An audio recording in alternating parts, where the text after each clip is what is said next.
Oi, eu sou a Steph e já faz um bom tempo que eu não comento sobre nenhum filme de um diretor que eu adoro. Um diretor que é bastante controverso e que suas obras são muito hipnóticas, misteriosas, mas principalmente desconfortáveis.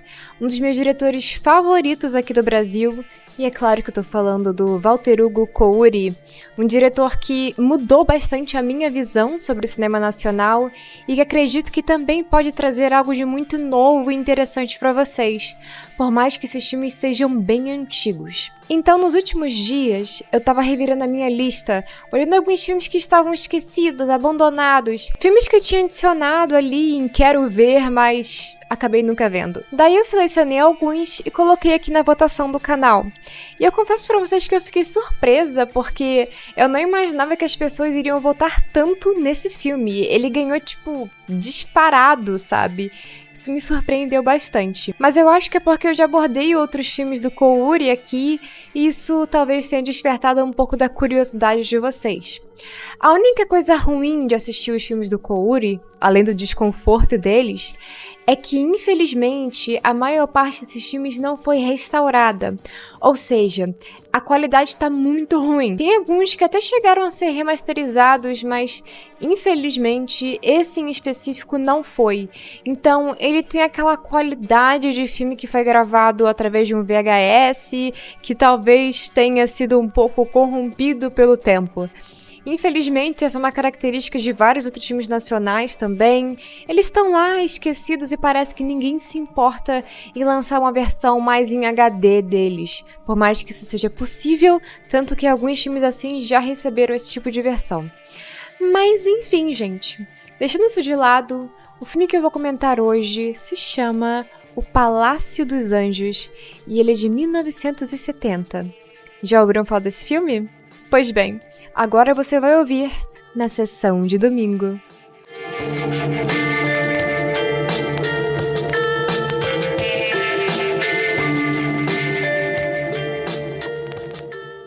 O Palácio dos Anjos já começa interessante, com uma abertura muito bonita, com várias artes, que inclusive eu até parei para poder pesquisar quem era a pintora por trás. E ela se chama Sonia Grassman. Eu não tenho certeza, mas eu acho que ela não é brasileira. E aí vai uma curiosidade pra vocês. Muitas pessoas no elenco desse filme não são totalmente brasileiras. Inclusive, esse é um daqueles filmes que tem uma característica muito peculiar dessa época, que são filmes que, mesmo sendo brasileiros, possuem uma dublagem por cima. Isso acontece mesmo em filmes que todo mundo é brasileiro.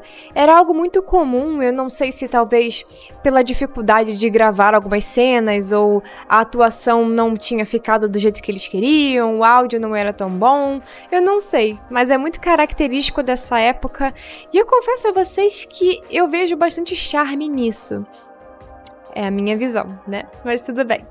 E assim, a protagonista mesmo, a atriz que fez a Bárbara, ela não é brasileira, ela é francesa, se eu não me engano. Outra característica que eu não posso deixar de mencionar sobre esse filme é que, por mais que ele tenha sido feito e dirigido por um brasileiro, esse filme é uma coprodução do Brasil com a França.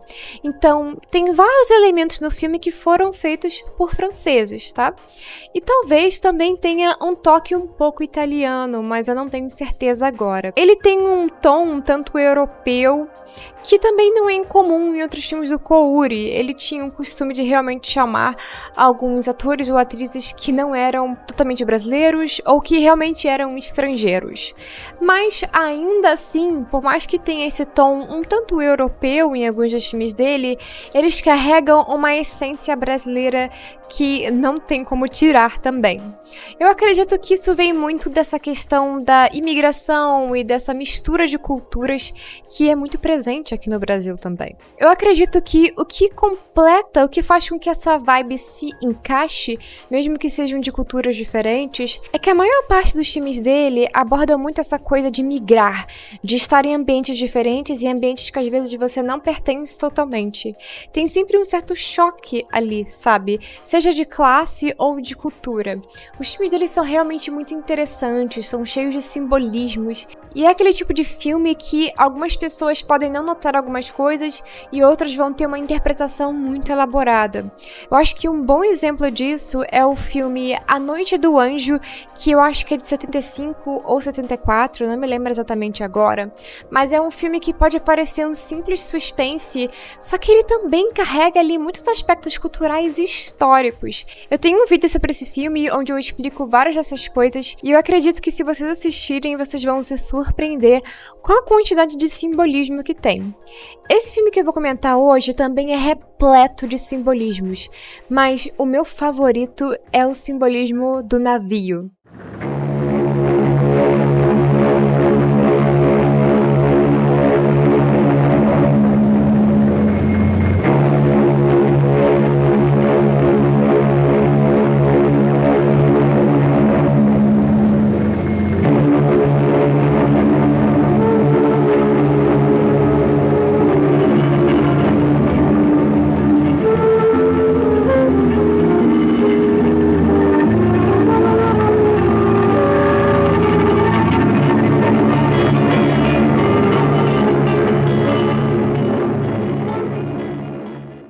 Bárbara, a protagonista do filme, é uma personagem muito complexa. Realmente muito complexa. É uma personagem muito interessante e um tanto maquiavélica também. Eu confesso a vocês que eu não imaginava que ela seria uma personagem tão interessante antes de ver esse filme. E assim, o mais incrível é que é um filme dos anos 70 e ele foi feito numa época em que o Brasil estava passando por um momento bastante complicado, né? Vocês sabem, o Brasil estava numa ditadura. Então, esse filme, ele tem algumas coisas que fazem você se perguntar como ele conseguiu ser lançado nessa época. E essa é uma pergunta que eu faço para vários outros filmes, tanto do Kouri quanto de outros diretores da época.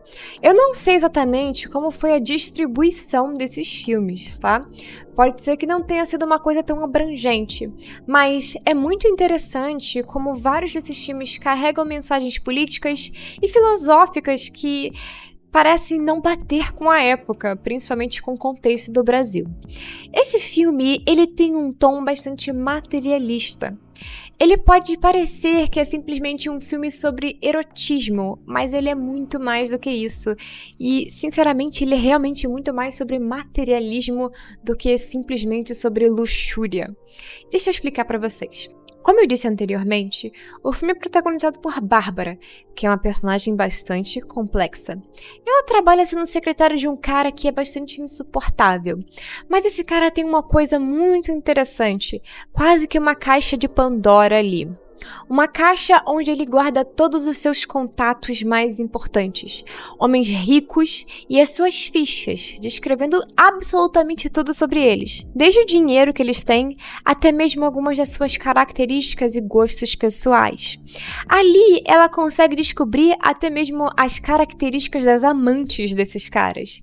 Então, essa caixa de Pandora é o que permite com que o chefe dela insuportável acesse os contatos mais preciosos de São Paulo, porque o filme é ambientado em São Paulo. E quando ela tem acesso a essa caixa, a mente dela começa a trabalhar demais. Mas não é só isso, não é simplesmente essa caixa que faz isso, mas uma influência tanto do chefe quanto do mundo ao redor dela.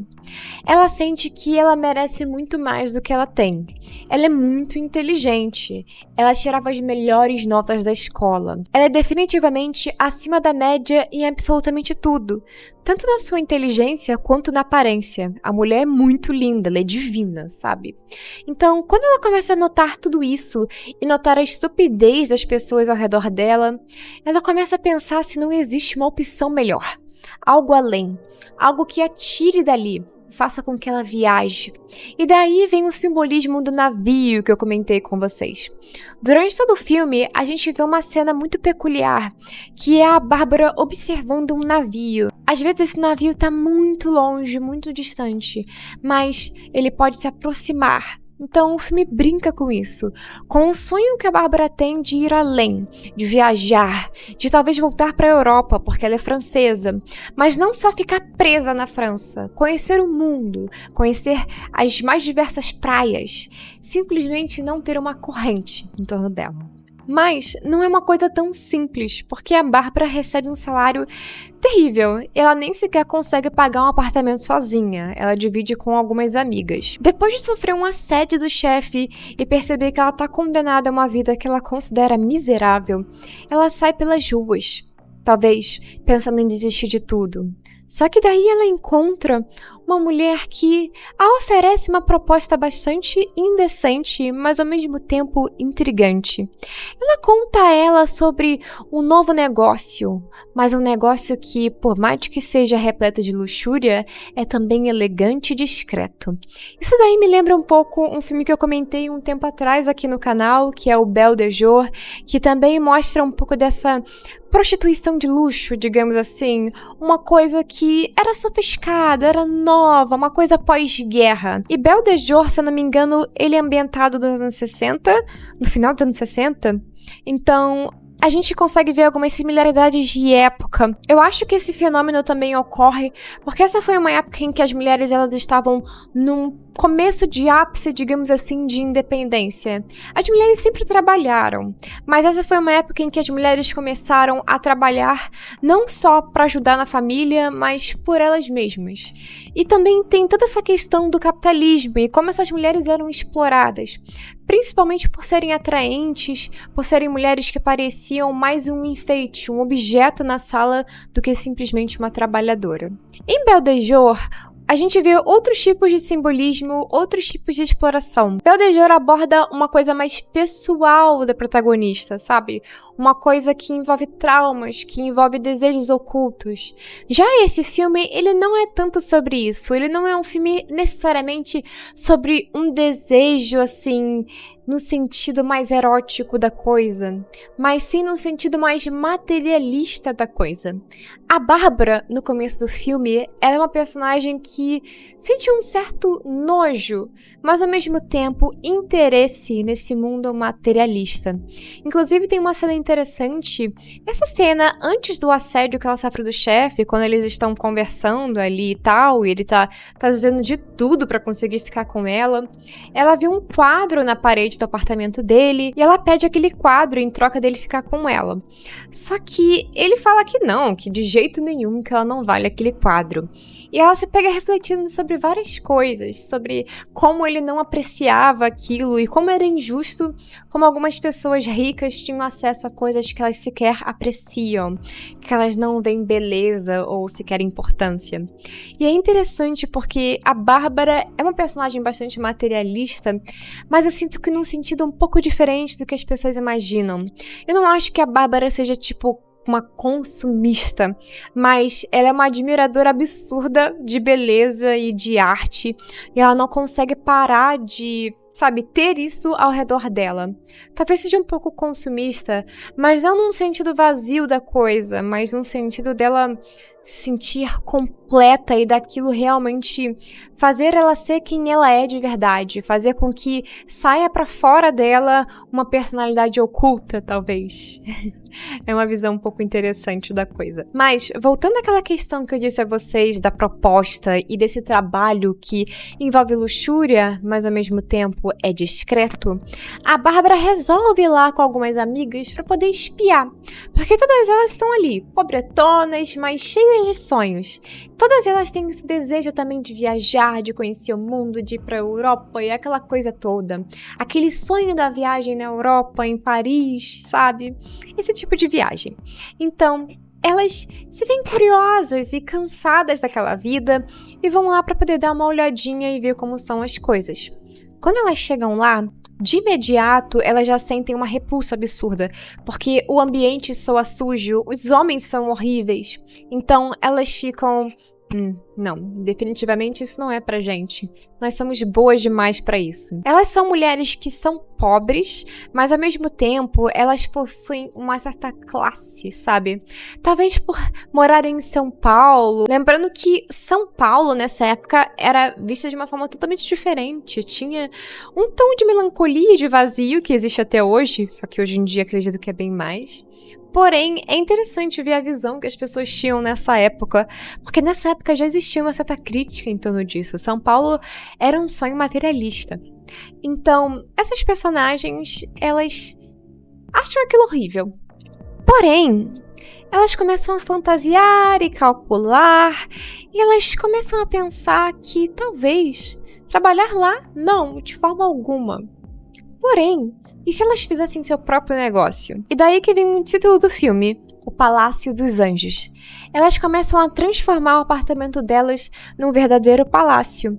Depois que elas abrem a caixa de Pandora com o nome de todos aqueles homens e elas percebem que as oportunidades são praticamente infinitas e que elas têm muita chance de ganhar muito dinheiro. E elas realmente começam a ganhar muito dinheiro e a ficarem famosas e conhecidas na região. Mas, ainda assim, as coisas não são simplesmente luxúria, elas são chique, elas são artísticas e realmente aquele apartamento que era todo vazio se torna um verdadeiro palácio. Só uma pequena pausa. Nesse vídeo eu decidi que eu vou dar alguns spoilers porque eu preciso comentar sobre algumas coisas para poder me aprofundar na minha análise desse filme. Hoje eu senti essa vontade de fazer uma análise mais completa do filme porque eu adoro abordar os filmes do Kouri. Então se você ficou curioso, mas não quer spoiler, eu recomendo demais que você assista esse filme. Ele está disponível aqui no YouTube e eu vou colocar o link dele na descrição do vídeo, caso você tenha interesse em assistir, tá?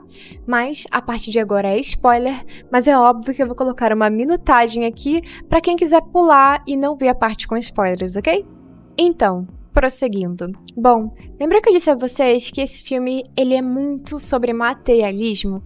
Pois bem, quando elas começam essa ideia, quando elas abrem esse bordel no apartamento delas, elas têm uma divisão ali de dinheiro e tal, e tem todo um plano. Elas falam que vão fazer isso por 1 ano, e elas vão embora, vão ser esquecidas pelo Brasil. Ninguém sequer vai saber que aquilo ali aconteceu. Só que a Bárbara, como eu disse, ela é obcecada por beleza. Ela é obcecada por estar rodeada de beleza. E essa ideia do palácio a consome. Tipo, ela fica realmente louca por isso. E algo que eu acho muito, mas muito bacana no simbolismo desse filme, novamente, é essa questão do navio. Porque quando a Bárbara começa a ganhar muito dinheiro e tudo parece estar tão próximo do sonho de realmente ir embora, o navio fica bem perto dela. Ela consegue sentir o vento. Ela tá assim, tão perto, tão perto. Só que o materialismo dela e o apego que ela começa a criar por aquele palácio e por aquele luxo temporário que, bom, parece que não está sendo tão temporário assim mais, faz com que o navio que estava aqui comece de novo a passar. E o navio vai passando e ela vai observando aquilo, mas não toma uma atitude de, sabe, ir. Ela fica.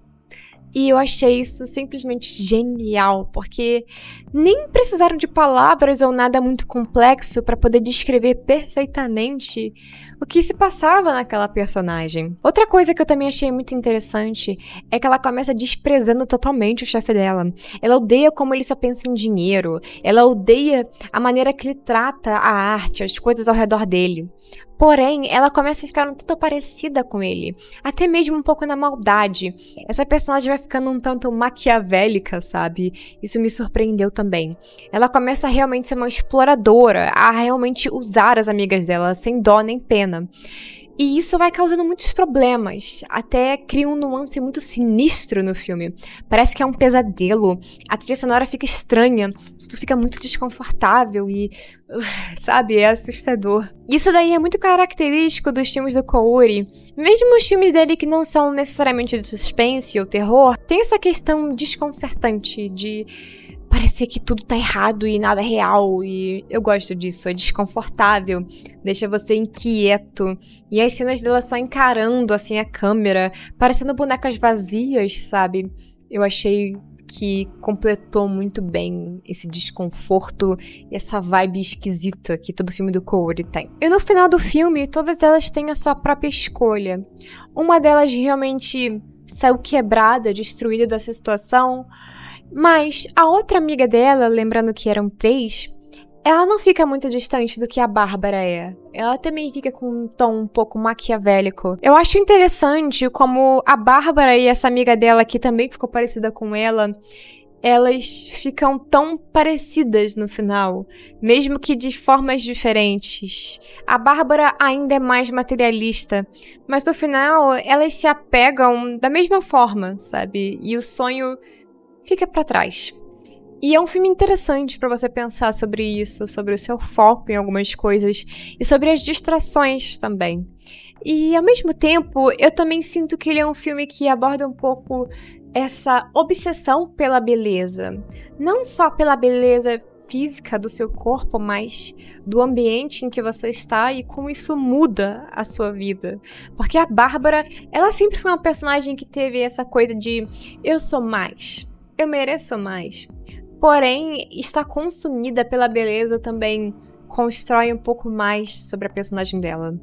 Eu sou uma pessoa que também admira muito a beleza e que gosta de estar rodeada por beleza, mas mesmo assim é interessante a gente pensar em como isso também pode nos distrair e às vezes nos impedir de ter acesso a outras belezas.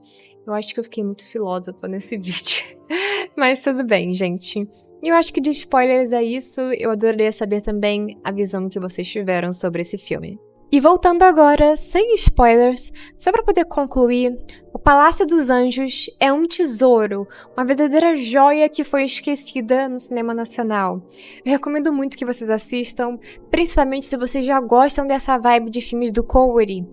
Eu diria que se você gosta de filmes do David Lynch, muito provavelmente você vai gostar dos filmes do Coen. Eles têm essa mesma vibe desconcertante, sabe? Se combinam muito bem. Então, se você gosta desse estilo, você pode gostar do Coen, tá? Vale a pena conhecer, pelo menos, porque é um outro lado do cinema nacional que não é muito abordado e que é interessantíssimo. E é isso, gente. Vocês já assistiram esse filme? O que vocês acharam? Conhecem filmes similares? O que vocês acharam do simbolismo do filme? Qual foi a interpretação de vocês? Eu vou adorar saber. E muito obrigada aos membros do canal que escolheram esse filme, eu adorei assistir, é realmente um clássico perdido e recomendo que todo mundo assista, quem não viu ainda, tá? E é isso. Novamente, muito obrigada de forma geral a quem assistiu. Não importa se você é membro ou só assistiu, de qualquer forma você está me ajudando e eu agradeço muito por isso. Se você tiver interesse em conhecer mais sobre meus outros trabalhos, basta olhar meu tap link que está sempre na descrição do vídeo. Lá tem meu perfil de ilustrações e também tem o meu brechazinho online que vai ter novidade na próxima semana, tá? E enfim, chega de ficar me promovendo. Vejo vocês no próximo vídeo e é isso. Até a próxima sessão de domingo.